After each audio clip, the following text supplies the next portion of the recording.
Ассалаумағалейкум. Жаңалықтары бәрінен бұрын біле тұрыңыз келсе, YouTube арнамызға жазылыңыз, видеоларымызға лайк басыңыз.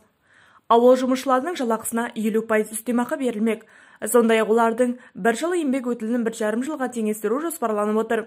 Қазақстанда шекара маңындағы ауылдарға айрықша мәртебе беру мәселесі қарастырылып отыр. Бұл туралы Қазақстанның ауылдық аумақтарын дамытудың 2023-2027 жылдарға арналған тұжырымдамасына енгізілетін өзгертулер жобасынан белгілі болды. Құжат ашық нормативтік актілер порталында жарияланған. Өзгертулер жобасына сәйкес шекара маңындағы аудандарда орналасқан ауылдық жерлерде жұмыс істеген үшін жалақыға 50% ауылдық үстемақы енгізу мүмкіндігі қаралмақ.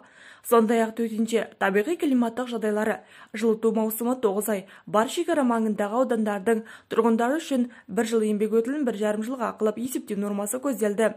Ұлттық экономика министрлігінің мәліметінше, Қазақстанның 14 облысы Ресей, Қытай, Өзбекстан, Қырғызстан және Түркменстанмен шектеседі. Шекара маңындағы аумақтарда халық саны 3,4 миллион адам болатын 65 аудан, 1283 ауылдық елді мекен орналасқан. Соңғы 3 жылда Қазақстанның шекаралас аудандарына халқы 3,35-тен 3,36 миллион адамға дейін өскені байқалды. Бұл ретте шекара маңындағы 65 ауданның 40 ауданында халық санының азаюы байқалады.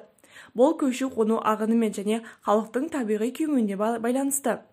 Халық негізінен Ақтөбе, Алматы, Атырау, Шығыс Қазақстан, Абай, Қостанай және Солтүстік Қазақстан облыстарымен шекаралас аудандарына азайып келеді, делінген Ұлттық экономика министрлігінің хабарламасында.